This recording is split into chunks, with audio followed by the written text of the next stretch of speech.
Welcome back, everyone. Well, we've got an earnings fiesta after the bell. You got KFC, you got Pizza Hut, Taco Bell. They're all catering this afternoon. Parent company Yum! Brands reporting earnings just minutes from now. The stock is up 7% this year. Big question is, will it continue to be a party, a fiesta in your portfolio? We got three takes right now on the taco trade.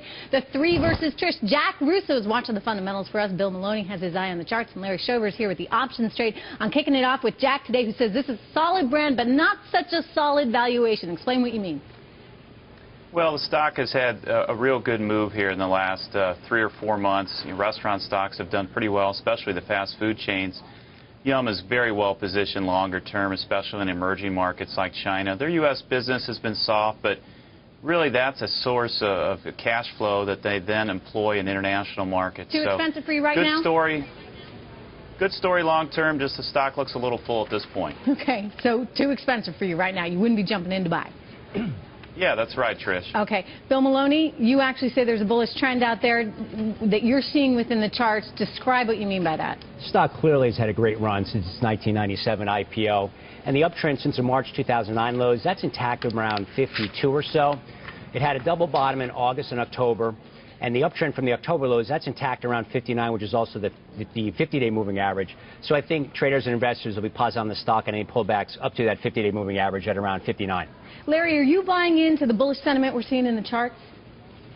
No, actually the Chinese story for Yum is tired and laden with assumptions. I mean, can Yum continue at the 15% a year operating profit on the back of double-digit unit growth? I mean, there is volatility in commodity and labor costs in China. But, Trish, the bigger story is U.S. A bigger part of the revenue does come from U.S. sales and franchise fees. And really the most ambitious they can be is introducing a Dorito-flavored taco and breakfast at 800 restaurants. Give me a break. I mean, they need to get out of the they need to get out of the 1970s time warp and learn the lessons of McDonald's and Chipotle and make the restaurants give the illusion that they're giving healthy food with like a lit restaurant with Wi-Fi, comfy chairs, all that sort of thing. Yeah. The fact of the matter is, I would sell Yum right away. Okay, so you're worried about U.S. growth. Of course, you got China slowing too, Jack. I mean, that's got to contribute to some of your concerns with the valuation.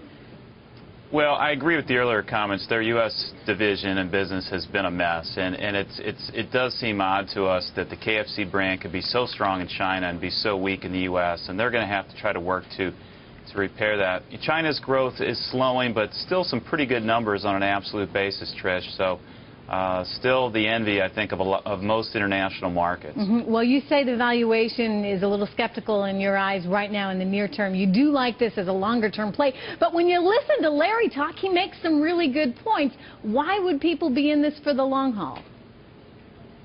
Well, again, you have to be a believer in the China and the emerging market story. They have 4,000 stores there right now on a per capita basis.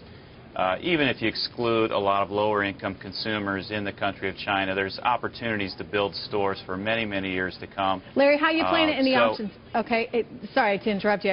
We don't have much time, and I want to get the options trade real quick before we go.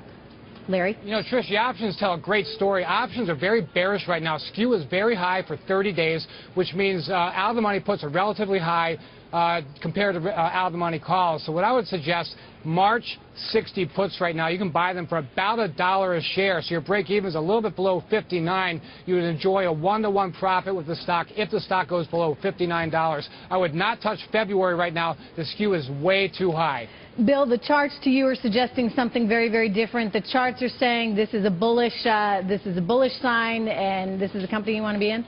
Well, I totally understand the bearish case, but I think you still have to be optimistic on the stock, at least above the 200-day moving average, which is around 56, and then the 50 days at 59. So I think you still have to be bullish above those numbers. All righty, we're going to leave it there. Thank you so much, the whole gang. Here's a cheat sheet for you. Jack Russo says the brand is solid, but the stock is pretty full in terms of its valuation. Bill Maloney says he's seeing a bullish chart right now. And Larry Schover, he's bearish on this one.